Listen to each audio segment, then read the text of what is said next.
Number 5. Fengdu Ghost City. Fengdu Ghost City. Well, right off the bat, I feel like this is probably a spooky place. You don't name cities Ghost City unless there's a good reason for it. Well, the good reason is that the city got its name during the Eastern Han Dynasty. Two imperial nobles, Yin Changshen and Wang Fengpin, came to Ming Mountain to discover a way to achieve immortality. Combining their two names, Yin and Wang, Ying Wang, translates to King of Hell, and that cemented the site as an underworld hotspot. Since then, the place was built to be a shrine to the underworld with several temples showing paintings and sculptures of people being punished for their sins and cast into eternal damnation. It's pretty spooky, but honestly it's pretty cool. It's good craftsmanship. And there is some rich folklore to go with the place. Chinese mythology and beliefs say that the dead must pass 3 tests before they're allowed to cross into the underworld, which sounds exhausting to me. I can't even enjoy the relief of death before you're asked to solve some riddles and pass some tests. The village is kind of like a place to conduct these tests, and now you can actually go to it yourself and do it as a tourist attraction and watch performers act out all the trials. But here's the trials. The first test is passing the Bridge of Helplessness, which does sound a little bit like it's from one of the Dark Souls games. It was built during the Ming Dynasty, and good souls are allowed to pass, while evil ones will fall into the water below. Then, you proceed to Ghost Torturing Pass. Well, that's a fun place to be, where they present themselves for judgment. Finally, the last test is at the entrance to Tianzi Palace, where the ghost must stand on a certain stone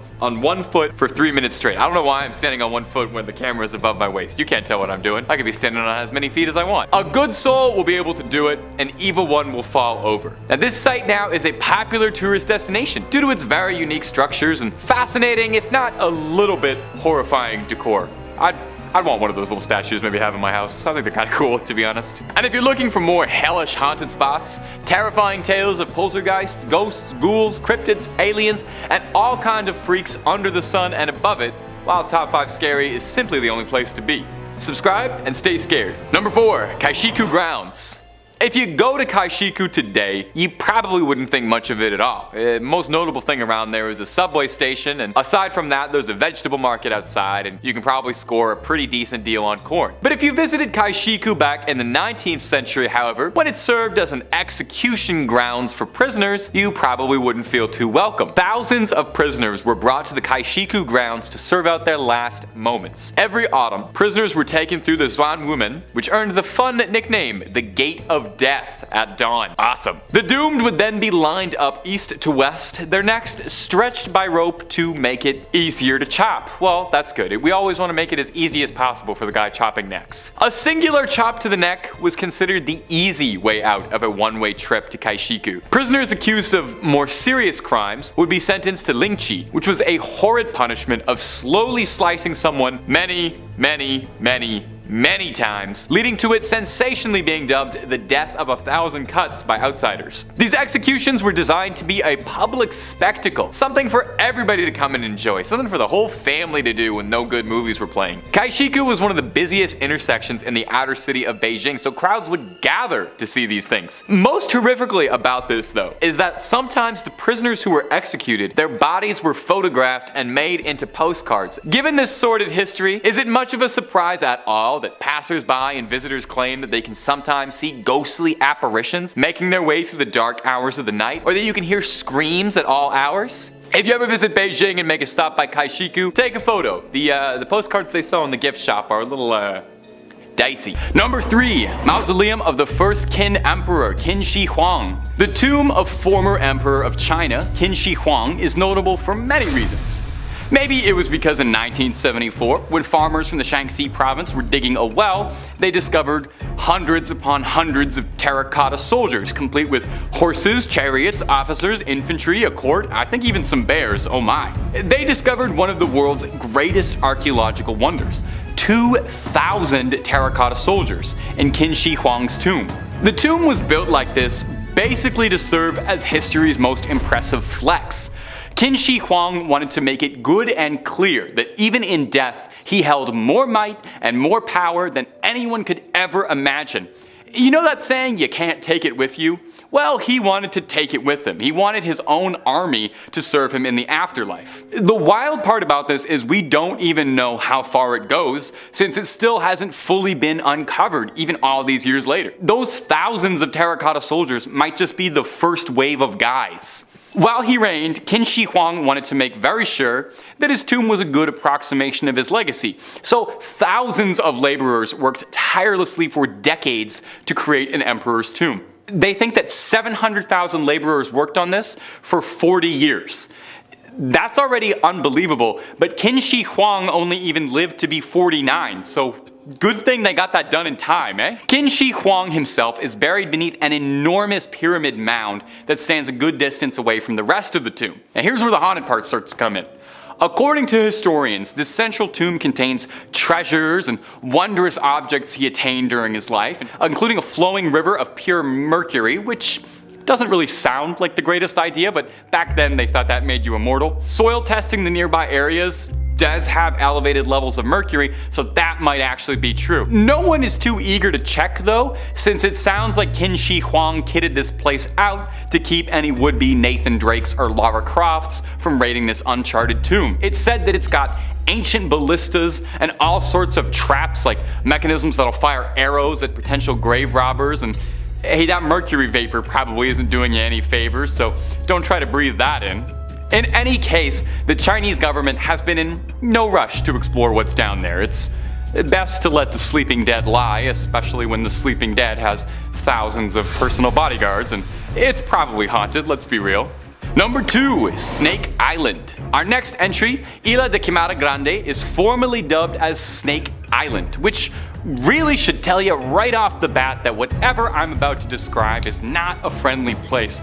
Traditionally, places are only named things like Snake Island if they're like, filled to bursting with snakes, or if they're home to like a snake-themed supervillain or something. I'm pretty sure the guys who fought G.I. Joe lived on Snake Island. Anyway, Snake Island is called that because by conservative estimates, there's roughly a snake for every square meter of the island, meaning there's anywhere from 4,000 golden lancehead vipers or more living there. There's more snakes than there are people, and that's because most Brazilian locals know way better than to go to an island where one of the most venomous snakes on the planet live. Yeah, I left that part out. Well, I'm talking about it now. It's not just like garter snakes slithering about here. Isla de Quimara Grande is home to the golden lancehead, a beautiful creature in its own right that just happens to be one of the most lethal bites to humans. A bite from this snake can cause, let's list off some fun side effects: kidney damage, necrosis, brain hemorrhaging, venom poisoning, and oh, my favorite, internal intestinal damage. So just leave them alone. Even if for some bizarre reason I've told you all of that and you just love going to places you're not meant to and you're just dying for a chance to go visit venomous Snake Island, you are going to run into a bit of trouble because it's literally forbidden. The Brazilian government strictly monitors those who travel. Naval forces do visit annually to maintain the lighthouse, and there's a research station to study and analyze the local population, but all of these visits are accompanied by paramedics and trained doctors, just in case any of the locals decide to say hello the only way they know how. Am I the only one who thinks the golden lancehead is kind of cute, like in a little weird way? I don't want one as a pet, but I don't know, I think these danger noodles have very cute little eyes, but maybe that's just one of my red flags. And number 1, Paveglia. This list has not been pleasant. I guess I should have expected that, given the tone of all of these wretched, horrible, and haunted places. So let's close this list off and find somewhere nice and sunny to get away from all of life's woes. Maybe somewhere nice like, I don't know, Italy? Maybe somewhere off the coast of Venice, like the island of Paveglia? Now, Paveglia is an infamous island in Italian history. It once served as a quarantine zone and final resting place for victims of the Black Plague. You know that one. As the plague ravaged Europe and paranoia set in across the lands, it was said that anyone who showed so much as a symptom, if you had a runny nose, they shipped you off to Paveglia to live out the rest of your days. Oftentimes, they would send people who weren't even really sick. You just complain about a headache trying to get a day off work and you're on a longboat to the last island you're ever going to go to. It's said that over 50% of the island's soil is made of burned human ash. Let that set in for a second. The ground itself is haunted. In the early 19th century, the island converted from a quarantine zone to a mental asylum because I guess it thought that that wasn't scary enough. The asylum did not do much to improve Paveglia's reputation. Instead of being home to the sick, now it was home to droves of mentally unwell patients being made into victims by a doctor's sick experiments. Cruel doctors at the asylum would impose their patients into lobotomies with no concern for sanitation or their safety, with chisels, drills, and rarely if ever using anesthetic. An old ghost story has it that the main doctor at the asylum was haunted by the spirits of his former patients and the crimes he'd committed, and it drove him to such madness that he cast himself off the bell tower of the island, where they say his screams can still be heard. Now, if I told you all of that and you still want to visit, first of all, why?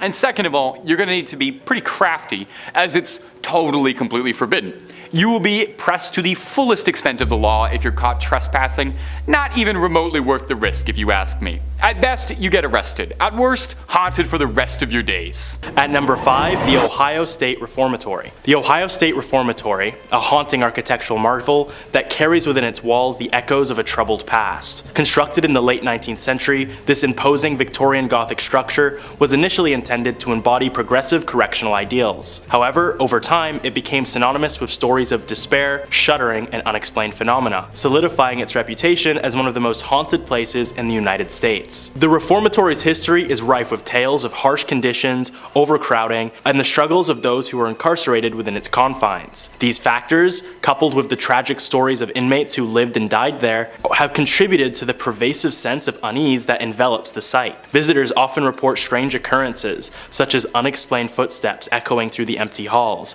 eerie whispers that seem to float on the air, and chilling cold spots that hint at otherworldly presences. In some cases, there have even been disappearances and killings, alluding to the dark spectral forces that inhabit the Reformatory. One of the most famous aspects of the Ohio State Reformatory is its appearance in the movie The Shawshank Redemption. While the film highlighted the Reformatory's grim atmosphere, its true history is far richer and more complex. The architecture itself tells a tale of a bygone era, with its intricate detailing and imposing structure standing as a stark contrast to the stories of suffering that unfolded within its walls. Guided tours and events at the Reformatory allow visitors to explore its various sections, from the imposing cell blocks to the eerie solitary confinement area, known as the Hole, creating an immersive experience that evokes a sense of timelessness. The stark contrast between the ornate exterior and the haunting interior serves as a poignant reminder of the complex and often troubling history that defines the Reformatory. While some may dismiss claims of paranormal activity as mere superstition, the stories and experiences recounted by those who have visited the Ohio State Reformatory are difficult to ignore. The combination of a somber history, decaying architecture, and the mysterious ambience that permeates the air makes for an unforgettable experience that lingers long after the visit is over. Number 4.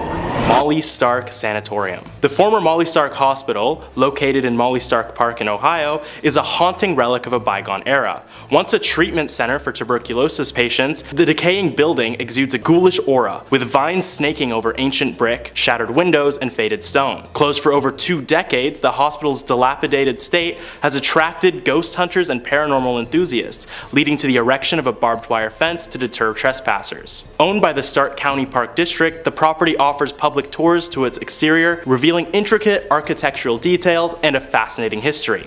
The hospital, originally constructed in 1929 at a cost of around $1 million, treated tuberculosis patients until the 1970s, and later served as a mental health facility and a rehabilitation center for those suffering with addiction. The tour provides insights into the hospital's architectural flourishes, including a portico and stone-carved religious symbols, reflective of the faith that played a role in caring for those afflicted by tuberculosis. The hospital's conditions quickly began to decline in the mid-1970s, after reports of ghost sightings within the hospital. Patients and staff alike bore witness to the likes of victims of tuberculosis, despite the fact that treatment for the illness was invented 20 years prior. These now-deceased patients were known to disrupt medical examinations, cause mass hysteria among patients and staff, and even cause many disappearances within the hospital. The amount of distress these apparitions caused eventually led to the hospital's closure in 1995. Nowadays, the site's haunted reputation draws curiosity seekers, but the tour focused mostly on the building's history rather than the many ghosts that still scuffle about the old hospital. Swinging in next at number 3, Derinkuyu Underground City. And if things weren't already crazy enough, what if I told you that there is an ancient, highly advanced underground complex carved beneath the central Anatolian city of Derinkuyu in Turkey that is believed to have been large enough to have sheltered up to 20,000 people and more than likely connects several other similar underground complexes across the ancient historical site of Cappadocia. Yeah. My thoughts exactly. I don't even know where to begin with this one because as the eons of time have slowly shifted by, countless people have taken shelter within Derinkuyu, using it as their home across the ages, and because of that, it's incredibly difficult to pinpoint just exactly when it was built. Its purpose, however, is relatively clear. It's a multi-level city built underground, carved from the soft volcanic rock of the region. It consists of 18 stories that descend deep into the earth, comprised of sophisticated carved shafts that house the complex's multitude of amenities: communal rooms, wine cellars, oil presses, stables, even entire chapels. Each floor of the city can be closed off by a series of large stone doors, which in theory makes it some kind of ancient underground bunker given the other facilities gathered over time. Historically speaking, the Phrygians of the 8th century BCE were the first alleged inhabitants of the vast underground city, although the fact of the matter remains, we may never truly know who built this place. Scholars have given many suggestions, primarily being a sect of the ancient Persians or the Hittites, but I'm not entirely sure.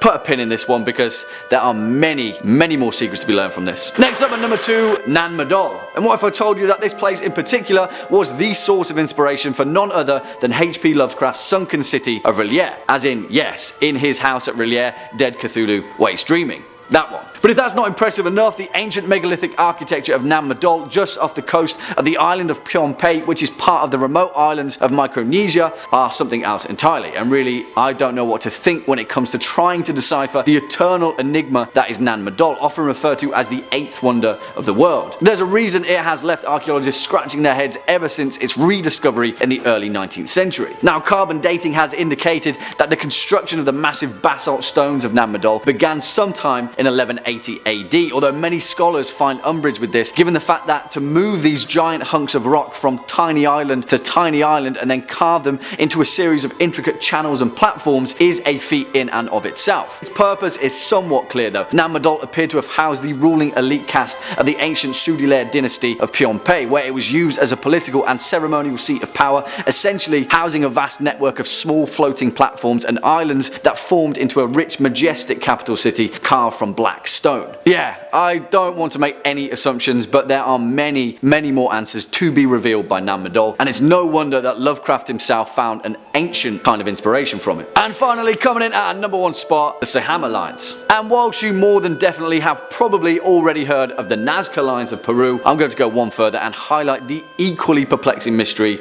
that is the Sahama Lines of Western Bolivia, because boy oh boy are these things a head scratcher. The Sahama Lines are a network of thousands, possibly tens of thousands of perfectly straight paths that were etched into the ground by the indigenous peoples of the Americas for more than 3,000 years that were situated near the volcano of Sahama. Unlike the Nazca Lines though, this particular network covers an area of over 22,500 square kilometers, which is approximately 15 times larger than their counterparts in Peru. And what are they?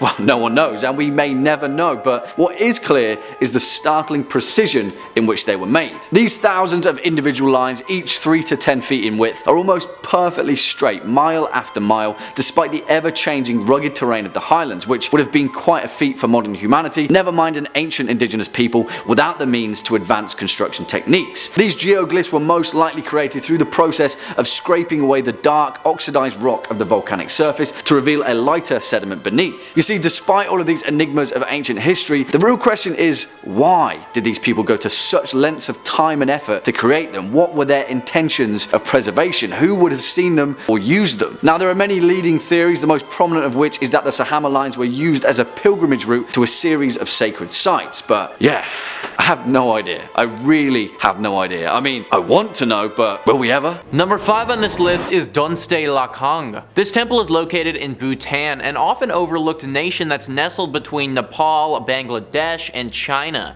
This nation is largely populated with Buddhist monks and is known for its monasteries, fortresses, and incredible landscape. The country itself is already shrouded in mystery, and this place is probably the best example of that. Holidify writes, Dandre La Kang was built by the Thang Tong Gyalpo in the year 1433. It's said that the monument was constructed on the body of a monster that was causing harm to the inhabitants. There are mysterious stories about this place, and locals believe that the divine power of the temple would retain the demon from coming back to life. The building is in the form of a diagram mandala, and different floors represent the earth, the heaven, and hell. The horror-inspired frescoes on the walls leave visitors dazzled and add to the mystic charm of this place. Dandre La Kang is carefully preserved, and it requires special permission from the authorities to get into the landmark. Any place that's guarded heavily like this and not allowing the public, plus it has deep ties to the devil and hell, obviously needs to make the list. Also, the entire legend surrounding it, where it was built on the body of a monster, already adds to the mystery surrounding this spot. Stories have come out of this place, with some of the very few people who have been inside of it being met with spiritual visitors. Potentially, this strange temple is actually a portal of sorts to connect us of the living world to those of the dead. It's impossible to say, but it also doesn't help that the authorities won't let us in to explore it. If you do manage to find a way inside, then you'll need to bring a flashlight though. There's no lights in this place at all, and it's said to be completely dark on the inside, which just adds to the mystery again. Number 4 on this list is the Plain of the Jars. Located in Laos, this site is definitely a weird one. A bunch of stone jars, 2,000 of them to be exact, all scattered throughout the fields of this hilly terrain. These jars are very sizable and made of pure rock. In fact, the word jars is pretty generous because it's basically just a bunch of rocks with holes in the top of them. What they're used for, who put them here, and how they got here though are all a big mystery. Maybe the most interesting thing about these jars is the story with World War II. In World War II, the site in question was heavily bombed. One would imagine that some stones with holes in them would be obliterated from a heavy barrage of bombs, but they weren't. In fact, it didn't look like they took any damage at all. Some people believe this is because these jars have a deep spiritual connection to them.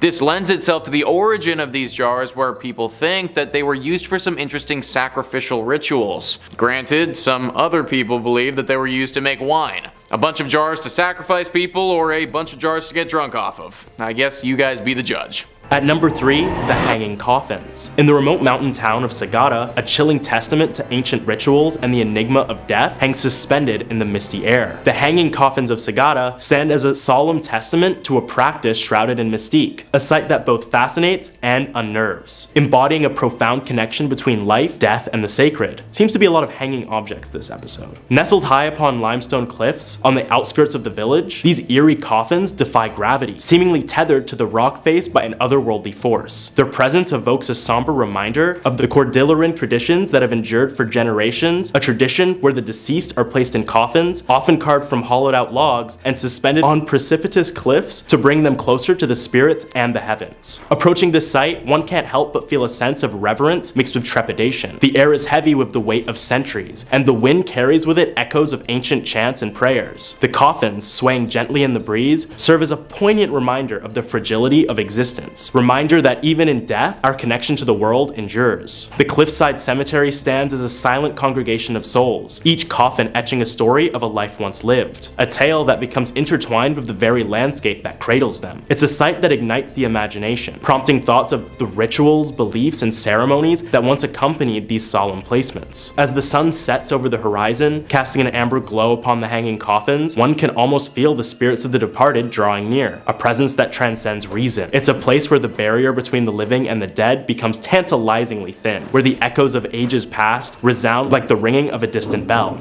Speaking of bells, why don't you guys subscribe and press the notification bell if you're enjoying the video?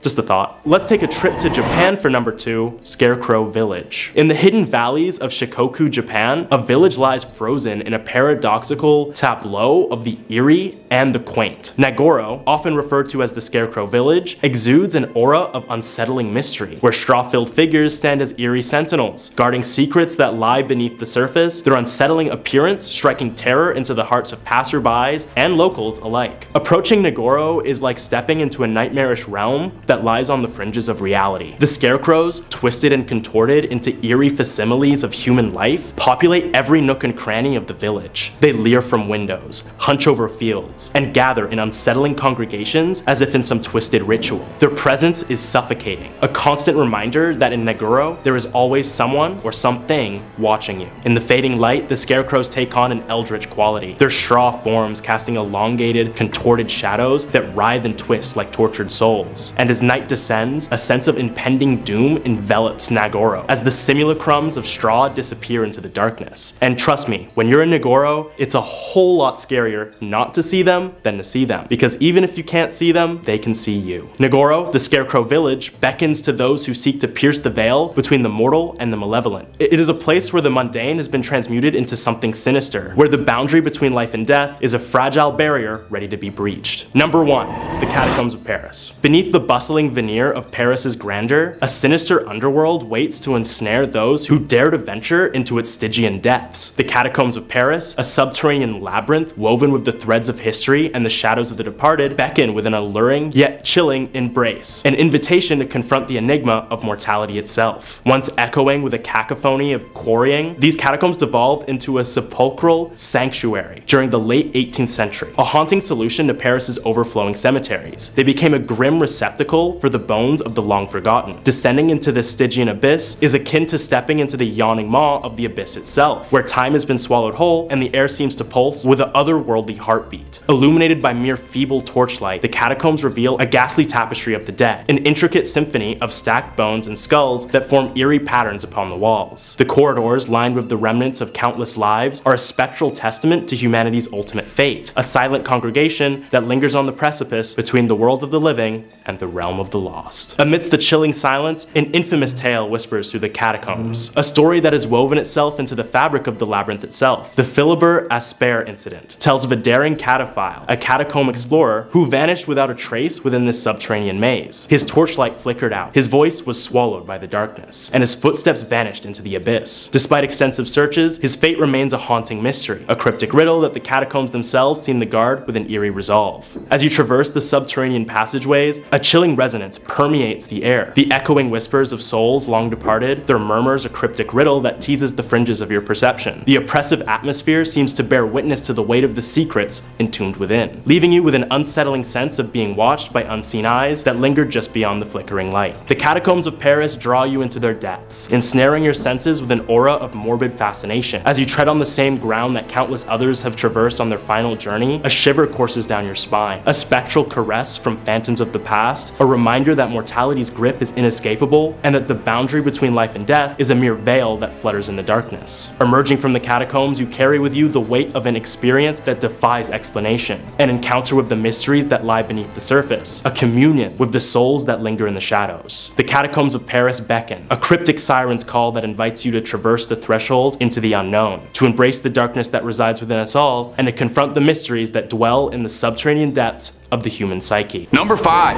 Kimuro Mansion. Up first on this list of haunting places in Japan is Kimuro Mansion, an oft-repeated folk tale and Japanese urban legend that's told with a hushed whisper. It's one of the more famous urban legends of Japan and actually ended up inspiring the Fatal Frame series of horror video games if you're a fan of those. The legend goes that the mansion once belonged to a wealthy and influential family. Noble and well respected, people would speak of rumors of the family's involvement in the occult, and and their practice of sinister rituals. The most notorious one was known as the strangling ritual, which was performed every half century to prevent an ages-old dark curse that would engulf the mansion and its inhabitants and spill out into the surrounding lands. This ritual involved selecting a young noble girl from a prestigious lineage. She was then known as the Rope Maiden, and I know what that name sounds like, but it's not for good reasons, trust me. The Rope Maiden on the day of the ritual would be tied and bound to 4 horses, and I promise you don't want to know what comes next, but you can probably imagine. The story goes that when it came time for the last ritual, the maiden was smitten with a member of the family who wanted to run away with her. The patriarch of the family raised his blade to the maiden and then on his own family, and finally himself. Kimuro Mansion was abandoned and lost to time. Whether or not it still stands is even a dispute. The legends say that if you find Kimuro Mansion and you take photos at it, you'll see the ghosts of all the Rope Maidens of past. This legend is what directly inspired the Fatal Frame series of horror video games, which all revolve around using a camera to take pictures of ghosts in abandoned mansions. So you can see where that idea turned into the final project. They're one of the most terrifying games I've ever played, and if you've never played one, I definitely recommend, especially if you're a fan of Japanese urban legends. And I assume you are, so why you're watching this video. But if you're looking for more Japanese urban legends, or heck, any urban legend around the globe, Top 5 Scary has all of that and then some. In fact, if you can think it up, we've probably done a video or 2 or 3 on it. So hit subscribe, please make sure you hit that bell as well, and would you kindly do that at the end of this video, because I got 4 more scary Japanese urban legends coming for you right now.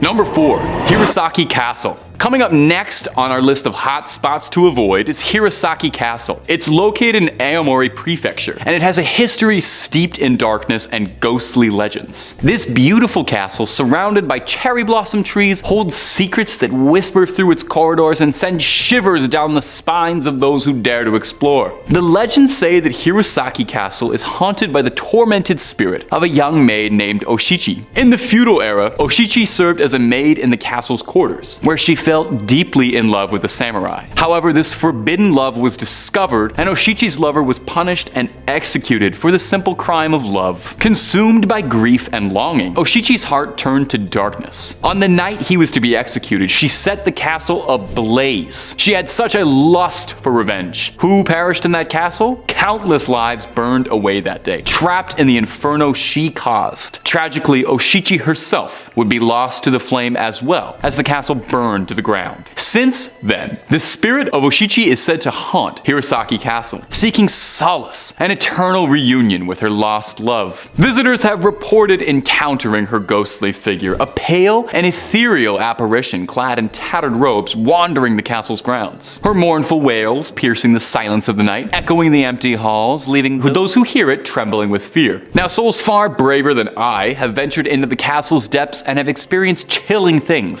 Sounds of footsteps that appear to be coming from nowhere but following them, a cold gust of wind that tickles the back of their necks, and an overwhelming feeling of being unwatched by unseen eyes. Shadowy figures flickering in the corner of your vision. Some visitors have even claimed to witness the sight of flames dancing in empty rooms, a ghostly reminder of the tragedy that unfolded centuries ago. I'm certainly not brave enough to visit Hirosaki Castle, but if you are, definitely check it out. I just recommend you know exactly where the fire exits are before you go, just in case. If it happened once, it might happen again. That's all I'm saying. Number 3 on this list is the Ryoku Islands. These islands are a chain of islands that are located off of Japan. The islands, although they're very beautiful and have some amazing scenery, aren't really mysterious in their own right. It's what's located in the water beneath them, though, that has a lot of mystery and lore surrounding it. Under the water of the Ryoku Islands are what many believe to be an Atlantis-like city. It was discovered in 1995, so very recently considering human history. At first, this ancient city was thought to be just a naturally formed monument, a rock formation that just happened to be thrown together by the earth underwater. However, as more experts looked at it, the theory that it was man-made started to gain a lot of traction. It's a mysterious pyramid-looking structure that nobody can really explain. Nobody knows how it got there or what it was used for, if it was man-made. Also, think about it if it actually was man-made like people are suggesting. Either we made it underwater, which makes absolutely no sense at all, or we made it so long ago that the water levels rose over top of it. Meaning that we're talking about something thousands and thousands of years old. What the heck were these people building here thousands and thousands of years ago, and why were they doing it? Number 2 on this list is the Mustang Caves. These are absolutely wild caves and really don't make a lot of sense. Tripoto says, being one of the world's greatest archaeological mysteries, the Mustang Caves lie in one of the most remote and isolated regions in the Himalayas. The landscape is unlike anything else found in Nepal, with strangely sculptured rock formations comprised of nearly 10,000 den openings perched more than 150 feet above the ground. It's unknown who dug them, since whoever did would have had to scale a near vertical rock to do so, a task almost impossible to accomplish by even experienced climbers. No one knows what their purpose was either, with theories ranging from living quarters to burial chambers. A visit to this mysterious spot will definitely leave you amazed and equally confused. These caves literally make zero sense, guys. It is straight up a cave inside of a mountain. Like, how on earth do you get to that place on the mountain of the cliff face to begin with, and then once you're there, how do you dig a massive hole to get these caves? Explorers have found mummified bodies in these caves before that can be dated back to 3,000 years ago. That is a long time ago, when people wouldn't have presumably had the technology capable of constructing things like this. There's also been a lot of sculptures, paintings, and other things found in these caves. However, none of what has been found indicates which group is responsible for making these things in the first place. They also don't know why they're there either. It's possible that these were just burial sites, but it also seems like overkill to build these cliff caves for just something like that. Others have speculated that these spots are used to practice advanced tantric yoga, or back in the day, perform some sort of ancient rituals. It's likely that we won't ever know the full purpose. And number 1 on this list is Fengdu. Fengdu, or better known as the City of Ghosts, is one of the most spiritually connected places in the world. Atlas Obscura says, the city has been around for nearly 2,000 years, filling it with a spooky sense of the past. Its origin story begins back in the Han Dynasty, when 2 officials decided to run away to the area and live out their lives, where they eventually, the story goes, became immortal. Yin and Wang, the names of the officials, were combined during a later dynasty to mean King of the Underworld. Most of the popular landmarks in the City of Ghosts have names that reference the afterlife. Last Glance at Home Tower, Nothing to be Done Bridge, Ghost Torturing Pass. Covering the sites are statues and other artistic depictions of ghosts and devils, terrifying works that represent what happens to those who haven't lived good lives after theirs is taken from them. Less popular, but no less fascinating, is the theme park haunted house made to represent the terrors within the afterlife, complete with neon paint and vendors hawking scream masks alongside an alleyway. The giant face seen in the hill is called the Ghost King, and it holds the Guinness World Records title as the biggest sculpture carved on a rock. At 138 meters tall and about 217 meters wide, the Ghost King can be seen from all around the city. It's believed that every single person who dies must pass through this city before reaching the full afterlife. In this city are 3 tests for these souls. Wikipedia says that first they must pass the Bridge of Helplessness. This stone bridge was built during the Ming Dynasty and is a test for good and evil. It has 3 arches and only the middle one is used for testing people. There are different protocols for crossing the bridge depending on sex, age, marital status. At the bridge, demons allow or forbid passage. The good are allowed to pass, while the evil will be pushed to the water below. This is now done as a tourist attraction, and performers characterized as demons momentarily stop tourists on the bridge, but finally allow them access. Then the dead must proceed to Ghost Torturing Pass, where they present themselves for judgment before Yanlao Wang. This is the second test. In this area, there are large sculptures of demons. The third test is done at the entrance of Tianzi Palace, where the dead must stand on a certain stone on 1 foot for 3 minutes. According to legend, a virtuous person will be able to do it, while an evil person will fail and be condemned to hell. Clearly a super mysterious spot that you probably weren't supposed to see until you die. Number 5 on this list is Pine Gap. Pine Gap is a massive military base that's hid away in the Australian outback, completely away from the public's view. It's jointly run and occupied by the American and Australian governments. The airspace over top of it is a complete no-fly zone, and the complex itself is obviously very locked off. Many of the locals have come to speak of this place as Area 51 of Australia. Now, unlike Area 51, this place hasn't been linked to aliens. It's actually been linked to a super secret, super high-tech surveillance system. At this point, it kind of feels like common knowledge that the government is occasionally peeking in on our conversations. Well, Pine Gap in Australia may be the spot that most of that happens at. Echelon was the codename given to a massive signals intelligence collection device. It's believed that this location in Australia collects this information and stores it there. Think about that. A massive site out in the middle of the outback with all of our info stored on a massive hard drives at somebody's fingertips. With over 800 people apparently employed at this base, there are 800 several individuals that know more about you than I think any of us would like. Your entire communications history is just waiting there to be revealed to the public. It's no wonder that this place isn't talked about too much, because think about how damaging it could be if that info was leaked to the public or somebody got a hold of it. The amount of secrets that could be discovered by spending an hour or two at that place is honestly difficult to comprehend. Number 4 on this list is Amchitka Island. Amchitka Island is a volcanic island that's part of the Aleutian Islands.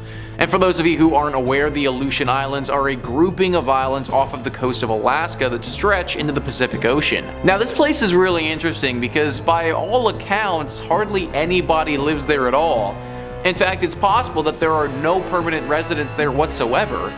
Or that's just what the government wants us to think. Tons of areas on this island just simply can't be found on Google Earth. This would probably go completely unnoticed if it wasn't for the fact that the Americans used this place as a spot for nuclear testing several decades ago. From the 50s to the 70s, this was a spot used by the American government to test out their weapons. Obviously, you don't really want the world knowing about this or seeing your capabilities, so keeping it a secret would be important. This apparently ceased in the 70s, but then it begs the question, why is it blotted out on Google Earth? Why are there sections of this island that the world can't see? Starts to make you think that maybe this isn't just an innocent Aleutian Island in the Pacific Ocean, but actually a spot that never stopped testing weapons. Or if they did stop testing them, then maybe this is where they're developing them now. If I'm about to do something shady, then an island in the middle of nowhere with no permanent residents would certainly be my spot of choice. It's very possible that the American government feels the same way. Number 3 on this list is Mutant Experiments. Aliens are obviously the first thing that we think about when it comes to Area 51, but maybe there are some other strange creatures that are hiding at this base. If you've ever seen the show Stranger Things or are regular on videos like this, then I imagine you've probably heard of the project MK Ultra. If you haven't, then this was an illegal project conducted by the CIA starting in the 50s to try and wield the power of mind control. Through a series of horrible experiments, the CIA would take people, often give them large amounts of hallucinogens, and then subject them to forms of psychological torture. Lots of the people that took part in these experiments were horribly scarred for life, and most of them never recovered. This whole process broke so many human rights violations and really was not a good look for the American government. They eventually stopped in the 70s, and when this info was finally released to the public, faced some pretty bad backlash because of it. Experiments of this nature may not be happening anymore, but many have speculated that something similar could very easily be going on at Area 51. In 2018, new documents were released about MK Ultra, and it showed that the CIA had 6 dogs run, then stop, then all turn around and run back, all from implanting brain chips in them. Is it possible that something similar is going on here, where maybe they're making some mutant controllable animal? What about experiments involving humans that the government doesn't want reaching the public? If they've done it before, then there's no reason to think that they aren't capable of doing it now. Maybe these experiments don't involve mind control, but potentially taking some characteristics of an animal and putting them into a human. We've seen over the past decades a growing interest in mutant animals, so there's no reason to think that one bright scientist wouldn't want to try this with people as well. We obviously don't know for sure, but a secluded, secretive base in the desert is pretty much the perfect spot to perform mutant experiments if you ever were to do such a thing. Number 2 on on this list is the Roswell Incident. According to Wikipedia, the Roswell Incident is the 1947 recovery of balloon debris from a ranch near Corona, New Mexico by United States Army Air Forces officers from Roswell Army Airfield, and the conspiracy theories decades later claiming that the debris involved a flying saucer and that the truth had been covered up by the United States government. Well, many people believe that this apparent flying saucer is currently residing in Area 51. This is what you've heard about Area 51 for. This is where it's got its big name: alien tech. This site is used as a secret base to investigate alien technology. This alien tech is getting regularly tested and experimented with by the government at this site. Some believe that America got these UFOs, brought them to this site, and now are trying to reconstruct them and use that technology to build their own advanced spacecraft. Whether the spaceships that they're in possession of have advanced weaponry on them, that's unknown, but one has to imagine that they would contribute to warfare in some capacity. One also has to imagine that if America got access to flying saucers in 1947, that they've probably succeeded by now in their attempts at remanufacturing said flying saucers. Who knows what sort of crazy otherworldly tech is being stored in Area 51 that is super top secret? How much does the government actually know about extraterrestrial life that they aren't telling you? I can't say for sure, but I'd hedge my bets that the answers are in that base. Number 1 on this list is aliens. We just talked about how they probably have alien tech chilling in Area 51. Well, how about the actual extraterrestrials who made that tech? Many people believe that Area 51 is not only a spot for testing alien equipment, but also a holding spot for any aliens that the government has come into contact with. It's very likely that these aliens are already dead, but I also don't see why it wouldn't be possible for them to potentially have some of these aliens alive and just locked up. Having alien life locked up in a very secret base is something that you wouldn't want getting out to the public, but it isn't just humans you'd need to worry about. If this is true, and this info was confirmed and then leaked to the public, well, I can only imagine the species of alien that our prisoner belongs to would want to get their friend back. If they were intelligent enough to get to this planet with supposed advanced technology, then we can only assume that they're a superior being to us. Having a superior being pissed off with the entirety of the human race probably isn't the best idea and something that should be avoided at all costs. Also, even if this alien's friends didn't care and just left their buddy behind, well, the panic and chaos that this would cause in the world would be insane. One would have to assume that other countries would be demanding to investigate the alien for themselves, that the global public would want answers and would be irate if we didn't get them, that people would start to lose their minds worrying about the possibility of aliens attacking the planet. It makes perfect sense why the American government wouldn't want people to know about such a thing.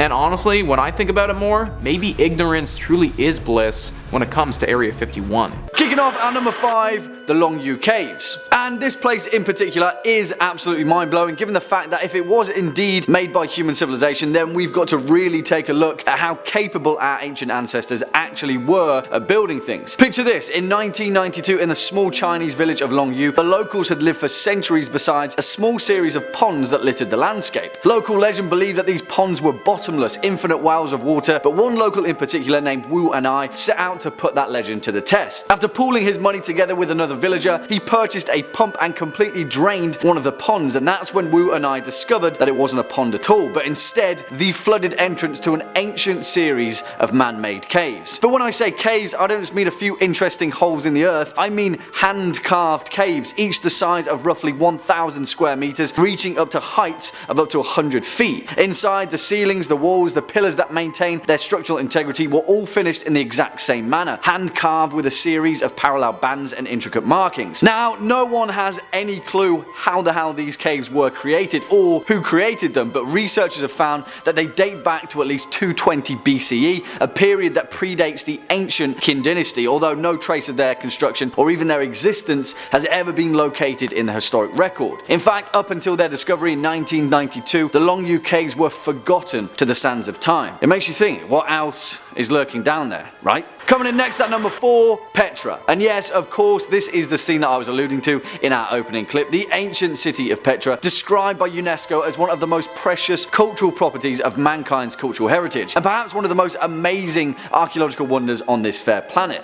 This place is fascinating, and it's a monument to the fact that we really have no idea how capable humanity has been for thousands upon thousands of years. Petra, originally known to its inhabitants as Rakmu, is believed to have been settled perhaps as early early as 9000 BC, although earlier estimations have been suggested. However, by the 5th century BC it is believed that the city of Petra itself was settled by the mysterious Nabatean kingdom, an ancient conglomerate of Bedouin tribes that were incredibly astute traders and economists who for the most part were a nomadic people but recognized the significance of Petra's geographical location. And for the most part that was fit exactly for Petra's purpose, as it quickly became a massive central hub for trading routes across the world, gaining the Nabatean kingdom incredible wealth in the process. But I mean, you just need to look at Petra to start scratching your head at the incredible intricacies of its design. I don't say this lightly, because the Rose City of Petra is an absolutely stunning feat of engineering at a time where nomadic societies weren't exactly known for their capability in raising wonders of the world. So how was it built? Well, the leading theory so far is that the Nabatean people harnessed the location susceptibility to flash flooding, gradually carving the narrow passages into the city-like network that we now know. Either way, whatever the truth to it, Petra is an ancient wonder to behold. Oh, and also archaeologists have just discovered that there's a gigantic monumental structure buried beneath the sands of Petra. So yeah, do with that information as you will. Number 3, the Forbidden City. The Forbidden City. Well, that tracks. That sounds very forbidden. Well, back in the 14th century, when it stood as the heart of the Ming dynasty and served as an imperial palace, yeah, you'd have a pretty difficult time getting access if you were but a common serf like myself. But I think they've relaxed their stance just a little bit, because I found more than a few Google recommended articles for tourist things to do in the Forbidden City. I think they just charge like price of admission now, so it's actually very easy to get into the Forbidden City, and the Chinese government does know about this. So the formerly Forbidden City, which is not quite as catchy a name, is a beautiful tourist spot and definitely worth checking out. It's got years upon years of culture and rich history behind it, and most importantly, it's said to be very haunted. The Forbidden City is a pretty credible place for a haunting, if I must say. Ghosts are said to be born out of a place of malice, and the Forbidden City has over 600 years of deaths, assassinations, and who knows how many backstabs and plot twists where the intrigue are out there. The most recurring ghost story coming out of the Forbidden City, though, is that there's a ghost of a weeping woman, all dressed in white, wandering during the dark hours. Following her is a lingering flute playing. Visitors claim at times they see ghost dogs that run through corridors at the edge of the city, digging up ghost bones. Some travelers report feeling an indescribable strangeness while wandering through the temples. Could it just be they're overcome with beauty and majesty of one of the wonders of the world, or is there spectral energy floating through the air? Before we move off on this one, I want you to take a look at this. A travel blog from Vancouver posted about their experiences traveling through the Imperial City. They noted how odd it was that all the doorways had a raised platform. The guide told them that was a way to confuse ghosts to keep them out. They took tons of photos, but only one stood out for them when they came back. See anything suspicious? Like a ghostly figure just kinda hanging right there in the center? Ugh. Number 2, Dead Fengman Village. Coming up next on this list is going to be Fengman Village. Fengman Village is sometimes known as Dead Fengman's Village, which is not exactly the most welcoming name you want to hear, but there's a pretty good reason for it though. The village itself is about as dead as a village can be, long abandoned by an unknown tribe. It's located in the valley of a nameless mountain in northern China's Henan province. An abandoned city left in a nameless mountain. It seems like it's the start of a chosen one, like heroic journey out there, start of a quest. The surrounding landscape is supposedly quite beautiful. A flowing brook, a lush forestry and trees, and buildings from the Qing dynasty. 39 buildings, 200 rooms, all of them left completely vacant. And the weird part? No one even knows why. There is extremely little information to be found on Fengman Village. Who lived there, what happened to them, and so on, making it absolutely rife for urban legends of hauntings and ghosts. It's a fairly popular spot for backpackers and hikers with an interest in the supernatural who are looking to discover something in the lost village. One story tells of a hiker named Maitreya who would make expeditions out to Fengman Village, camping alongside the river just outside with a few companions. On one of his treks, he got the bright idea in the middle of the night to prank his companions by jumping and scaring them, which, let me just say, I absolutely have to respect that. You're camping out in an abandoned ghost village, you have to seize the opportunity to prank your friends just a little bit. Well, before he got a chance, he got served up his own scare, because he swears a discordant, sad-sounding voice kept calling his name out over and over, in a voice he said he couldn't recognize or had never heard before. and none of his friends had any idea what he was talking about. At number 1, Chaonai 81. Our next entry is Chaonai number 81, a building that has a fairly notable reputation, being listed as the most haunted building in Beijing. It's Beijing's most famous haunted house. The ghost most commonly reported in this house is that of a woman who was the wife of an officer in the National Revolutionary Army during the Chinese Civil War in the late 1940s. He had fled to Taiwan with his compatriots before the end of the war and left his precious wife behind. Naturally, she was pretty upset about this. She was despondent. She felt that without her husband, she had nothing left to live for and thusly took her own life. And her spirit has been trapped in the house ever since. Residents who live around the area claim that during thunderstorms you can hear shrill, violent screaming coming from inside the house. Visitors report that walking into the house immediately, you feel a cold chill come over you and a feeling of inescapable dread. Not good. Not good to feel those things. There's stories of people going inexplicably missing connected to this mysterious house. One notable story is that of a British priest who is said to have initially built the property to serve as a church who went missing shortly before it was finished. When an investigation was launched to look for him, they supposedly discovered a secret tunnel that led to a neighborhood in the northeast, and the priest's body was never discovered. Now, another story was that 3 construction workers in the basement of a neighboring building weren't paying attention to what they were doing and broke through a thin wall leading into building 81. They went through the hole and the 3 of them vanished. And now there are people who conspire that this event is what led the government to cancel its plans to demolish the building for fear that it might be haunted. And it hasn't been yet because it's still standing there, and you're more than welcome to visit. You can take a guided ghost tour if you're feeling brave enough, and hopefully you come back. Number 5 on this list is a super weapon. One thing that's widely believed about Area 51 is that for a while it was used as a place to develop and test nuclear weapons. Located out in the middle of the desert, very secluded, it made for the perfect spot to develop such deadly weapons. As time went on and the Cold War quieted down, there was less of an emphasis on manufacturing such bombs. In fact, dismantling these bombs has been something that's been going on for quite some time in an effort to make sure we avoid nuclear annihilation of the entire planet. This is all well and good and probably the best thing for all of us. But some believe that this site is kept so secret because there's another type of weapon at play. Nobody knows exactly what it could be, but some people speculate that the United States government specifically uses this site as a place to develop a super weapon. Something that the world would have never seen before.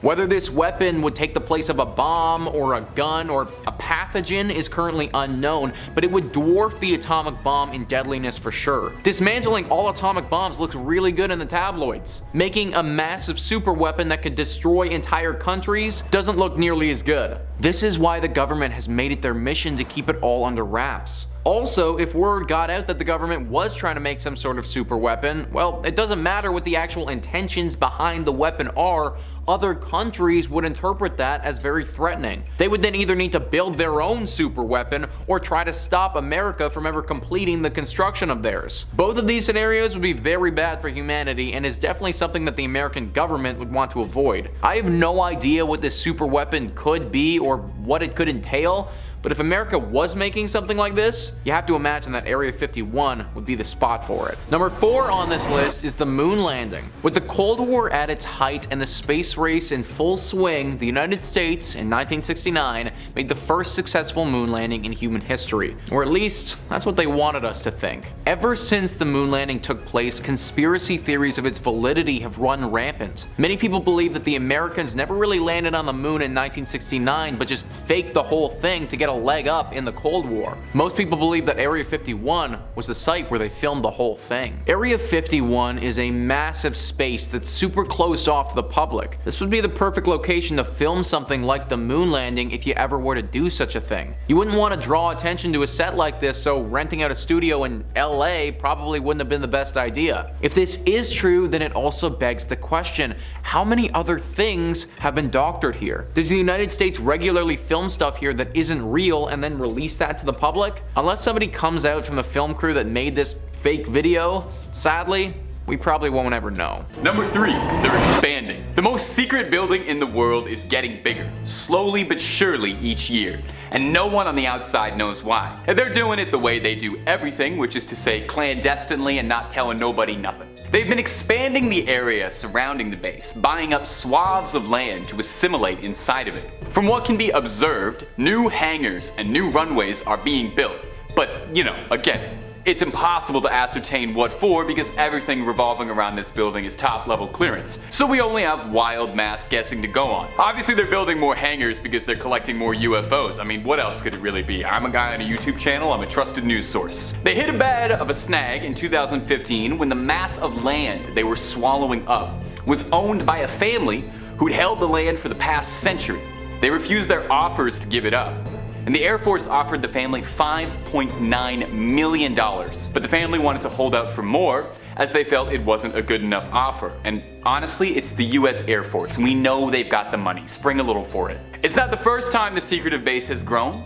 When it was first established in 1955, it was a little over 6 by 10 miles. But these days, the base has become so large, it's now 4,500 square miles across. Area 51 is getting big enough to be its own state. It's bigger than Rhode Island, Connecticut, and Delaware, the 3 best states. I can't tell you what they're doing or what they need all that space for, but it does keep me awake wondering. Number 2, there is a presidential declaration exempting them from turning over classified materials. In the United States, an organization can be forced to disclose classified information for a variety of reasons. As an example, if the Environmental Protection Agency believes that an organization is disposing of toxic waste in a way that goes against local hazardous laws, they can order that organization to turn over relevant materials, classified or not, in order to aid in the EPA's investigation. On September 29, 1995, President Bill Clinton signed a presidential determination exempting Area 51 from these laws. As Clinton stated in his determination, "I find that it is in the paramount interest of the United States to exempt the United States Air Force's operating location near Groom Lake, Nevada, from any applicable requirement for the disclosure to unauthorized persons of classified information concerning that operating location. Therefore, pursuant to 42 U.S.C., I hereby exempt the Air Force's operating location near Groom Lake, Nevada from any federal, state, interstate, or local provision respecting control and abatement of solid waste or hazardous waste disposal that would require the disclosure of classified information concerning that operating location to any unauthorized person." This determination has to be renewed by the president every year, and we know for a fact that the next president, George W. Bush, chose to uphold and renew it, making this a rare example of bipartisanship. They cover up a lot. Now look, this whole video we've been talking about everything they cover up, but it goes so much deeper than you know. You might think working at Area 51 would be your way into learning all the secrets the base has to offer. You know, pick up a broom, sweep something up, learn about the aliens. But you might be saddened to know even those with top-level clearance are still kept in the dark on just about everything. In the 90s, there was a bit of a controversy when several lower-level Area 51 workers tried to file a suit against Area 51. Because exposure to the black site's hazardous materials was making them sick. Apparently, the base would have stacks of discarded equipment, scraps, and hazardous waste left around in open trenches the size of football fields, and then to dispose of them, workers would cover them in jet fuel and light it on fire, leading to toxic smoke blowing all throughout the base. Definitely sounds very safe. This smog was affectionately nicknamed London Fog by the workers in between bouts of coughing fits. Several workers came down with skin conditions or respiratory conditions from their time working the black site. But where things get curious is that they don't even know what was being burned around them. And when the workers tried to file their lawsuit, the base refused to clarify or even acknowledge what had been burned. In fact, the government outright refused to even acknowledge the name of the base, as up until 2013, they still pretended the thing didn't exist at all and were very careful in all official documentation to avoid saying the name of it ever. Did you know it wasn't even until 2013 that the base was ever officially acknowledged by a president? It was President Obama, and he was doing so in a bit of a jokey manner too. The government only acknowledged the workers after their lawyer had provided them with satellite photos of the base acquired from a dubious source. Whatever was being burned there was pretty serious stuff. I mean, we can only speculate. Plasma recovered from a Type 52 troop carrier? Ectoplasm? Unobtainium? We may never know. And that's what makes me want to know. Number 5. Getting in is impossible. Area 51 didn't get a reputation as one of the most secretive places in America because it was easy to get into. And there's a reason our best idea for getting a peek inside was to just swarm the place en masse and hope that there'd be too many of us to stop. The thing is, they saw that coming. Mostly because we broadcasted it and made Facebook groups about it and it was a big meme, but as well, the entire surrounding area around Area 51 is completely surveyed. Armed soldiers patrol the perimeter at all times, and they watch the airspace up above, so no dropping in Fortnite style either. Up until 2018, you couldn't even get a good look at it from satellite imagery since it was censored on Google Earth. Now some conspiracists say there's cameras hidden in the surrounding countryside in the rocks, and I honestly believe that.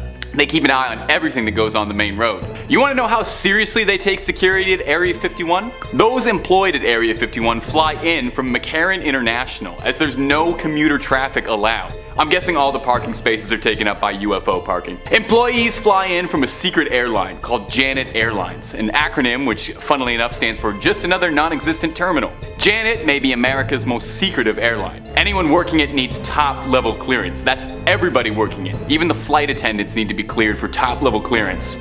Just in case they overhear a man in black suits talking about the Type 25 plasma pistol they recovered off the crash site of the Kigyar Scout they found just outside of Roswell, they know not to report that to anybody. Now, no word on whether or not Janet Airlines contributes to air miles, but I have to imagine their frequent flyer reward program is pretty impressive. Number 4, employees are paid in cash. In 2010, some of the secrets about Area 51 were declassified, and former employees were able to talk about their time at the secretive military base. One of these former employees, a 72-year-old named James Nose, gave an interview about his time at Area 51 to the Seattle Times. James claimed not to have seen any UFOs or aliens, but hey, maybe that just wasn't declassified material he could talk about. The interview contains some interesting anecdotes about some US government covert ops, but what I find most interesting about the interview is his claim that several of the employees were paid in cash. He would be paid in cash, and as a result, there was no paperwork connecting him to Area 51, which is probably why my landlord also insists on being paid in cash. Other employees claimed that when they were paid by check, the checks would be from unrelated non-government companies such as Pan American. So although we don't know for sure what is being done at Area 51, we know that it is so secretive that they don't even want a record of who has worked for them. Number 3 on this list is Harvey Point Defense Testing Activity Facility. This site is located in North Carolina and is definitely something that the government doesn't like to advertise. Ever wonder where the elites of the elite train? Like the super secret, super advanced soldiers that only come out for the crazy covert missions? Well, this is that place. Wikipedia writes, specialty military air operations are located at this facility as the installation has 2 usable landing fields and plans for a 3rd. The FAA Charlotte Sectional Aeronautical Chart identifies this area as special use airspace R5301, which is continuously restricted from general aviation traffic from the surface of an altitude of 14,000 feet above mean sea level. Areas of Albermay Sound adjacent to the facility are also under restricted airspace R5302, which is under the operational authority of Giant Killer, or whichever ATC has controlling authority over the airspace at that time. Harvey Point is also used for CIA paramilitary and counterterrorism courses that involve high explosives and ballistics. The explosives are used to simulate terrorist bombs and can be heard for miles in the surrounding communities. It was also used by DevGru to train for the raid that killed Osama bin Laden in a scale mock-up of his secret compound. Pretty much all of the super elite military governmental stuff is going down at this spot. The team that took out Osama bin Laden trained here. Like, it really doesn't get more secret and advanced than that. Also, there have been a ton of rumors about the types of weapons that are being developed here too.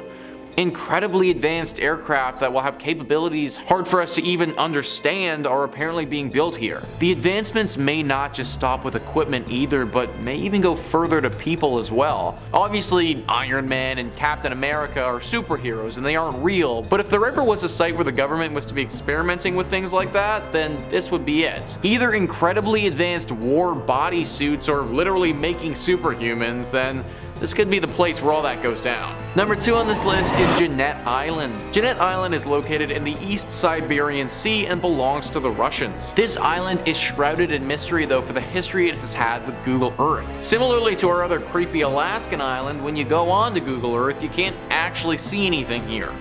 In fact, for a while, all you could see was a black blob where an island should be, and then more recently it was changed so that there's literally no landmass here at all. The Sun writes, "It's not clear why the island is blurred, although there have been issues around whether the territory belongs to Russia or the USA. Some conspiracy theorists have suggested the spot is an ideal location for a secret Russian military base as it's relatively close to the US and Canada. Google often blocks out military locations on its Maps tool, including air bases in Germany, missile silos in Russia, and bases in Afghanistan. Images of the island were provided to Google by the International Bathymetric Chart of the Arctic Ocean, a project to map the Arctic Ocean initiated in St. Petersburg, Russia." This Russian military base thing has definitely been gaining some traction. As the Sun said, this base would be pretty close to North America, which is something Russia would definitely want.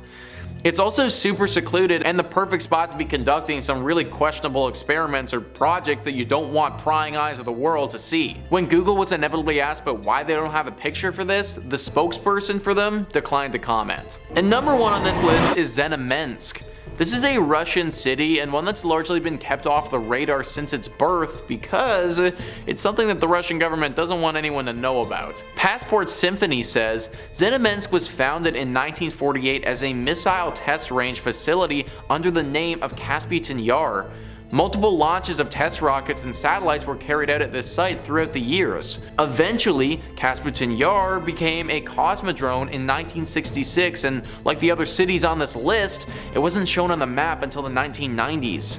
There are many things that make Znamensk the most mysterious city in Russia, and one of them is a UFO crashing that happened in the 1950s.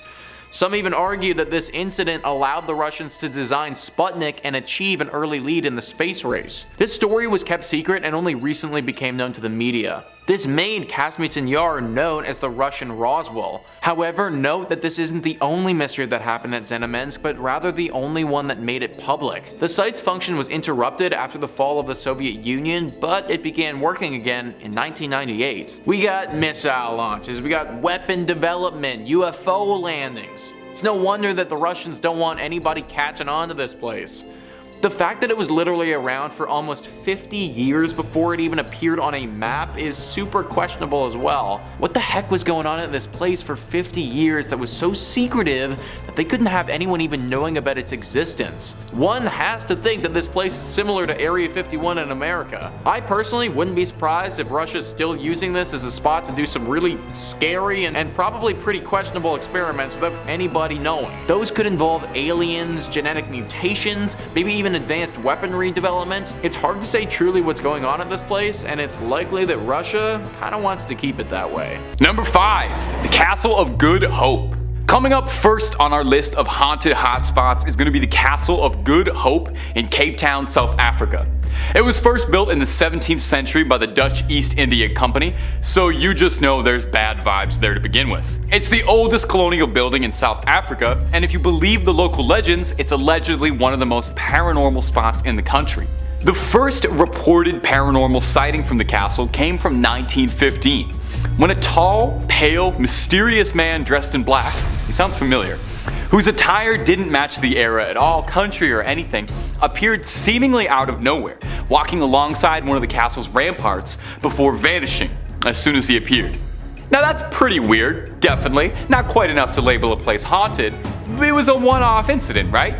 Well, in 1947, this same strange man kept appearing, making regular visits for weeks on end. He'd be jumping off the castle's walls, seemingly plummeting to his doom, only to reappear again to do it all again.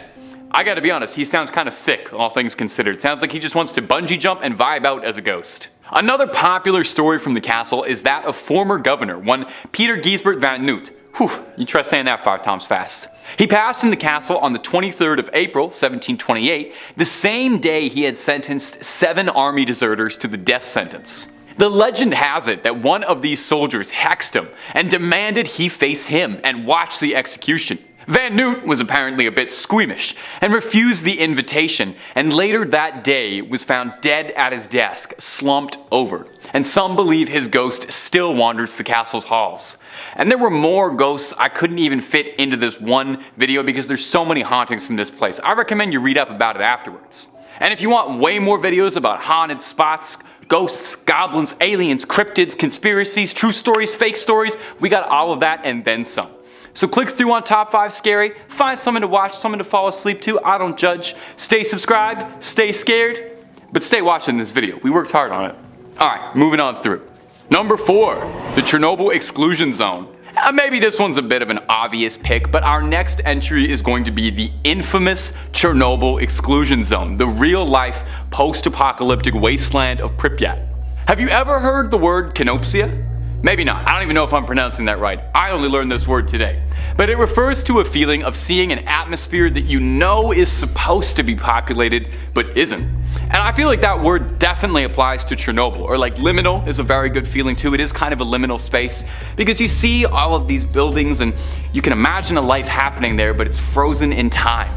The Chernobyl blast would be enough to cover a whole video and then some. I heard there was a very good HBO series about it. And trying to cover it in under 2 minutes would be foolhardy. So here's the super quick Coles Note versions. Is that a late night safety test simulating a station blackout power failure ended up starting a huge blast, which eventually threw radioactive material that blew all over Pripyat and the surrounding areas, causing everyone to have to pick up everything and evacuate, never to return. 50,000 people used to live here, and now it's a ghost town. And yeah, I'm not gonna lie, I only know that line from COD 4. All gillied up, best level in the series. That one's just for my gamers out there. Now you can actually visit Chernobyl, although they don't really recommend you do. You know, it's not a fun hotspot for tourism or anything. People who delve into the zone for recreation, or to find things, are called stalkers, named after the Tarkovsky movie of the same name, revolving around visits to a strange zone, and not the video game Stalker, where bandits raid the apocalyptic zone, although you would be forgiven for thinking that. Visiting the zone is no easy task. For one, it's recommended that you absolutely go with a guide or someone who knows the area very well, and then come all the requirements. You mustn't touch anything whatsoever. No vegetation. There are wild dogs that live in Chernobyl, and they're very cute, but you can't touch them at all because there could be traces of radiation in their fur. You have to wear an outfit that covers as much as possible. Big boots, you know, don't show up in your sunners and flip-flops. They recommend wearing a mask too to avoid inhaling any dust or, you know, any of the radioactive particles that could still be floating around in the air. Real life radiation, not half as fun as the comic books. You are very unlikely to come out of here with any web-slinging superpowers. More likely just gonna have a bad cough and, you know, your family's gonna get real sad. You're asked not to enter any buildings because some are so degraded that they could collapse literally at any minute with the wrong pressure applied somewhere, and then you're just another tragedy. Now, I've never been, but from pictures, Chernobyl genuinely seems unreal, like it's not part of the world, you know? It seems like it's something out of a movie or a video game, but it's this harrowing, soul-crushing reflection of our reality, a stark warning on the dangers of nuclear power, and a grim reminder that your life as you know it can be upended forever in but a moment. Number 3. Himeji Castle and Okiku's Well. Himeji Castle. It's a majestic fortress located in Himeji City. Despite the castle's outward beauty, it hides a dark legend, centered around a cursed well, so infamous that it's inspired countless folktales and the iconic Japanese horror classic, Ringu. The legend revolves around a girl named Okiku, who served in Himeji Castle during the feudal era. Okiku possessed a great beauty and caught the attention of a samurai lord. She rejected his advances due to her loyalty to another samurai. Enraged by this rejection, the lord framed Okiku for a crime and accused her of stealing one of 10 precious family heirloom plates. Okiku knew she was innocent, and thus she refused to confess to the crime. The lord was a sadist and treated Okiku with cruel impunity. He tormented her, subjecting her to unspeakable acts, things better left said in polite company like my YouTube friends. Determined to get her to confess to this false crime, he cast her into a well, where she would fall to her death. This well is now known as Okiku's Well, and it's become a place of dread and sorrow. Do not drink anything that comes out of this thing, because it's said that Okiku's ghost emerges from the well, counting the plates repeatedly in a desperate attempt to prove her innocence and seek justice. Now, legend has it that if the count reaches 9, a terrible curse will befall Himeji Castle and all the inhabitants. Now, if this sounds kind of familiar, and maybe because I mentioned that it's the inspiration for Ringu to earlier in this point, this was the inspiration for the iconic Japanese horror film franchise. A cursed videotape haunts anyone who watches it, leading to their gruesome demise in 7 days. The film's ghost, Sadako, or Samara Morgan if you're American, shares similarities with Okiku, including her ghostly emergence from a well and a vengeful desire to seek justice. And you know what? I bet both Okiku and Sadako are actually real sweethearts if you just sit down and get to know them. The well in Himeji Castle continues to captivate visitors who report all sorts of eerie things. Disembodied whispers and overwhelming feeling of unease near the well's vicinity. Are you brave enough? I honestly would not even dare. And also, I gotta work in 7 days, so I can't be watching any haunted videotapes. Number 2, Inanaki Island. Deep within the mist-shrouded mountains of Japan lies a place that chills the souls who dare speak its name, Inanaki Village. This cursed and forsaken village holds a dark legend that scares even the bravest paranormal enthusiasts. According to the folklore, Inanaki Village was once a thriving community, but a series of horrific events would lead to its downfall. The villagers were driven to madness by an unknown force, descended into depravity, practicing dark rituals and unspeakable acts of cruelty. You gotta sub to the Patreon if you want to hear about all the unspeakable acts, all the stuff that's too unspeakable for YouTube. Their actions attracted the attention of malevolent spirits, which descended upon the village, claiming the lives of everyone. Since that fateful day, Inanaki Village has been enveloped in eternal darkness. The streets run rampant with poltergeists and all manner of spiritual prankster. Legend has it that those who are daring enough to venture into the village are forever trapped, doomed to be tormented by the restless souls, and eventually join the Legion back there. Whispers of the village's legends echo through the forest, warning travelers of the malevolence inside. The air is thick with an otherworldly presence, and the sounds of disembodied voices fill the night. Witnesses claim to have seen shadowy figures lurking among the dilapidated houses, their eyes filled with anger. It's said to be a place where time stands still, macabre secrets locked away from the world. Now, those who have entered its boundaries report all these things like sudden drops in temperature, a feeling of being watched, scratches appearing on their bodies. The anguished cries of the torment souls who met their gruesome fate reverberate through the darkness. Inanaki Village stands as a reminder of the depths of human darkness and the consequences that follow, and it serves as a warning for those who hear its name. I personally probably wouldn't go, but I recommend you might, and hey, if nobody's living there except ghosts, I'm willing to bet you can probably get an amazing deal on a 1-bedroom there. Might be worth looking into investing. Number 1, Hashima Island. And finally, we've come to our conclusion with Japan's Hashima Island, which is commonly known as Gunkanjima Battleship Island, is a small abandoned island located approximately 15 kilometers off the coast of Nagasaki. The island's most distinctive feature that you'll recognize is that it looks like a battleship, hence the nickname Battleship Island. It's not just because they love the Milton Bradley Company over there. Hashima Island was once a thriving coal mining community during Japan's industrialization period. In the early 20th century, Mitsubishi developed the island to extract coal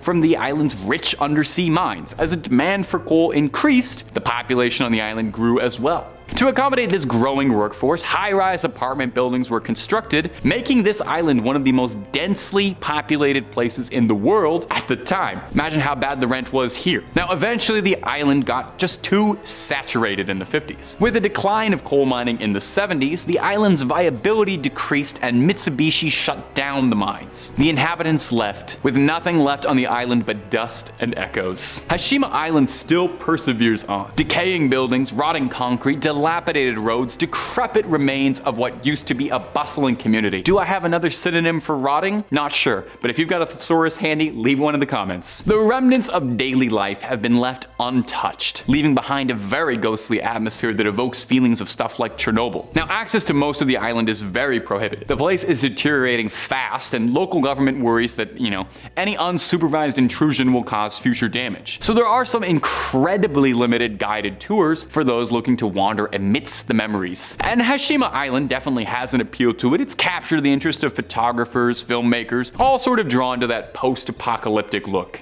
And it serves as a nice, poignant reminder of the rapid industrialization and subsequent decline that characterized Japan's history and the human stories that unfolded within its concrete walls. And what's scarier than thinking about how industrialization and the capitalist machine will eventually kill all of us? Nothing, except maybe like a ghost. A ghost is pretty scary. Starting off at number 5, the Island of Dolls. Dolls. Nestled within the waterways just south of Mexico City lies an island veiled in a chilling mystery, the Island of Dolls. It is a place that resonates with an eerie atmosphere that sends shivers down the spines of those who dare to venture there. It got its name from, well, all the dolls just hanging around on the island, which is so creepy. The Island of Dolls owes its spooky reputation to a tragic legend that took root decades ago. The story goes that a reclusive man named Don Julian Santana once inhabited the island. One fateful day, he stumbled upon the lifeless body of a young girl floating in a nearby canal. Haunted by this grim discovery, and reportedly tormented by her spirit, Santana began to collect discarded and broken dolls from the canals and garbage dumps. As if driven by an inexplicable force, Santana hung these disfigured and weathered dolls from the trees and structures that adorn the island. Each doll, with its hollow eyes and decaying limbs, became a haunting sentinel, a tribute to the spirit of the lost girl, and a manifestation of Santana's obsession to protect against malevolent forces. Over the years, the island transformed into an unsettling amalgamation of youthful innocence and twisted horror. Countless dolls in various states of decomposition dangle ominously from branches, fences, and makeshift shrines. The air resonates with a cacophony of whispering plastic, swaying gently in the wind and casting eerie shadows upon the island's murky landscape.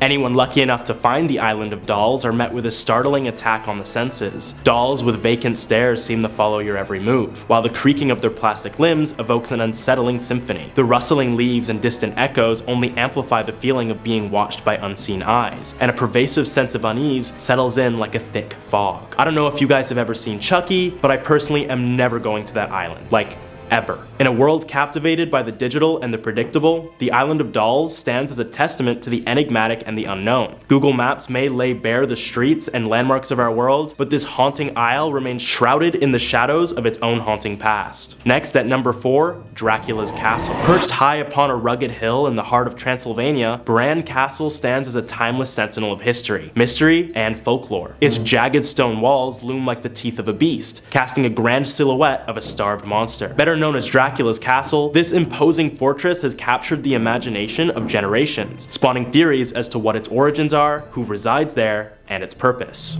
Built in the 14th century, Dracula's castle's grim purpose was shrouded in secrecy, its shadowy corridors echoing with whispered tales of unspeakable horrors. Within its heart, a labyrinth of cryptic chambers and chilling catacombs await, a realm where time has danced to a different rhythm, and where the line between reality and the supernatural is irrevocably blurred. A macabre masterpiece of Gothic architecture, Bran Castle's towering spires and ominous battlements seem to claw at the heavens, a testament to the power and the darkness that thrives within. As one ventures deeper into its foreboding depths, portraits of ancestral lords and queens gaze down with eyes that follow your every move, their watchful presence hinting at an age-old pact with the undead. Legends whispered in hushed tones speak of secret passages that wind like serpents beneath the castle, hidden alcoves concealing the coffins of the immortal vampires who walk the night. Torchlight dances upon stone walls, casting eerie, dancing shadows that seem to writhe like restless spirits longing for release from their eternal rest. Outside, the moon cast an otherworldly glow upon the desolate landscape, illuminating the ancient cemetery that stretches before the castle's gates. Tombstones, worn with the passage of time, bear cryptic inscriptions that tell of the souls lost and lives extinguished in the name of an insatiable hunger. Within these walls, where the air is full with a scent of ancient evil, one can almost hear the whisper of cape against stone, the faint flutter of wings, and the soft, hypnotic cadence of a heartbeat that defies mortality. It is a place where the legend of Dracula breathes, where the boundary between life and death is a tenuous thread ready to snap at any moment. As the winds howl through the battlements and the moon casts its eerie glow upon the castle's spires, one can't help but feel that the veil between the world is at its thinnest here, and that the spirit of the vampire himself may still roam these halls, forever haunting those who dare to tread within the realm of Dracula's castle. And number 3, South Base Island Lighthouse. Perched atop the rugged cliffs of South Base Island in Put-in Bay, the historic lighthouse stands as both a beacon of maritime history and a portal to a realm of ghostly legends. The South Base Island Lighthouse, with its iconic red brick tower and majestic views of Lake Erie, cast a haunting silhouette against the ever-changing skies, drawing visitors from far and wide who seek to unravel the mysteries that have enshrouded this hallowed site for decades. Built in 1897, the South Base Island Lighthouse served as a vital navigational aid for ships traversing the treacherous waters of Lake Erie. Its light guided sailors through storms and fog, ensuring safe passage to the shores. However, as time marched on and technology advanced, the lighthouse's significance diminished, eventually leading to its decommissioning in the mid-20th century. But as darkness descends upon the island, the lighthouse takes on an air of malevolence. The wind howls like the mournful wails of lost souls, while the crashing waves below create a symphony of despair. Those brave enough to step inside confront an unsettling stillness, punctuated only by the occasional creak of floorboards under an invisible, unrelenting force. Phantom shadows dance along the walls, their ethereal forms casting an ominous dance that defies explanation. Visitors recount harrowing tales of icy fingers brushing against their skin, of ghostly whispers that worm their way into their minds, and of an overpowering sense of dread that lingers long after they've fled the premises. The lighthouse had to be shut down after several reports of it turning off at random times, or guiding sailors towards dangerous areas, despite being completely unmanned. One can only assume that this mischief was the work of the spirits that haunt the lighthouse. This forsaken lighthouse has earned its place among the most terrifying locales in Ohio, a reputation upheld by relentless tales of ghostly apparitions, unexplainable phenomena, and an atmosphere so saturated with maleficent energy that it leaves visitors trembling in its wake. Whether driven by morbid curiosity or a thirst for the macabre, those who dare to cross the threshold into the South Base Island Lighthouse do so at their own peril. For here, in the heart of the lighthouse's labyrinthine corridors, the boundary between the living and the spectral blurs, and the chilling embrace of the unknown reaches out to ensnare those who dare to seek it. And at number 2, Moonville Tunnel. Deep within the remote woods of southeastern Ohio lies a sinister enigma shrouded in darkness, the Moonville Tunnel. This desolate and haunted passage, long abandoned by the living, stands as a portal to a realm where reality intertwines with the supernatural, and where the unwary may find themselves vanishing into the void if they dare to tread too close. The Moonville Tunnel, a vestige of an era past, was once a vital conduit for a long-forgotten railway. Yet, as time eroded the tracks and decay seeped into its very stones, a chilling transformation occurred. Stories of ghastly apparitions and eerie encounters have swirled around the tunnel, like the mist that clings to its mouth. Tales whispered among locals with a mixture of dread and fascination. Daredevil adventurers who have ventured into the tunnel speak of an oppressive, tangible malevolence that envelops the air, an unrelenting presence that seems to watch, to wait, and to hunger for the unsuspecting. Perhaps the most sinister tale is that of the Moonville Tunnel's insatiable appetite for souls. It is said that if you step foot into the tunnel around 3 a.m., when the boundaries between worlds are at their thinnest, you may never step back out. Foolhardy wanderers who venture into its depths during the witching hour risk becoming mere specters themselves, forever trapped in a twilight realm of torment and despair. The tunnel's history is steeped in tragedy, adding to its ominous aura. Legends tell of a brakeman who met a grisly end beneath the wheels of an oncoming train, his anguished spirit now condemned to roam the dark expanse. Others speak of mournful phantom cries that pierce the silence, echoing the heart-wrenching despair of a long-lost soul. Visitors who dare to challenge the Moonville Tunnel's eerie reputation tread a perilous path, as the moonlight filters through the dense canopy, casting ghostly shadows upon the tunnel's yawning maw. A feeling of being watched intensifies. Footsteps echo with an eerie resonance, their sound swallowed by the blackness ahead. Time itself seems to warp, stretching and distorting reality as though beckoning the unwary to step beyond the veil. To approach the Moonville Tunnel is to court danger, to teeter on the precipice of the unknown. It is a place where the boundary between the living and the dead blurs, where the rules of our reality are subverted by forces beyond comprehension. As the wind whispers secrets and the very earth seems to hold its breath, those who venture too close may find themselves joining the ranks of the vanished, a chilling testament to the dark and untamed forces that linger within the haunted confines of Moonville Tunnel. Coming in at number 1, Franklin Castle. Franklin Castle, an imposing Victorian mansion nestled in the heart of Cleveland, Ohio, stands as an enigmatic edifice brimming with dark secrets and eerie tales that have earned it a reputation as one of the most haunted houses in America. With its intricate architecture, turrets, and ornate details, the castle's exterior belies the chilling stories that have swirled around it for generations. Built in the late 19th century by German immigrant and banker Hans Tiedemann, the Franklin Castle was intended to be a symbol of prosperity and opulence. However, as time passed, the mansion's grandeur began to fade, replaced by rumors of tragedy, scandal, and paranormal activity that would come to define its legacy. The Tiedemann family was plagued by a series of untimely deaths, including the passing of several youngsters and Tiedemann's wife. The pervasive aura of grief seemed to seep into the very walls of the castle, fostering an atmosphere of melancholy and despair. It is said that the spirits of the deceased still linger within its chambers, their presence felt by those who dare to venture inside. Over the years, reports of ghostly apparitions, disembodied voices, and unexplained phenomena have only added to the castle's haunted mystique. Visitors and paranormal enthusiasts alike have recounted chilling experiences, from encountering spectral figures that vanish into thin air, to hearing whispers that seem to drift from empty rooms. Cold spots and sudden drops in temperature are often attributed to the presence of otherworldly entities, and of course the few unlucky folks who, seemingly out of random, would receive the same curse as Tiedemann all those years ago. The castle's haunted reputation has been further fueled by the stories of secret passageways, hidden rooms, and a mysterious woman in black who is said to roam the halls. These elements, combined with the mansion's unsettling history, have led to countless investigations by ghost hunters and paranormal experts seeking to unlock its mysteries.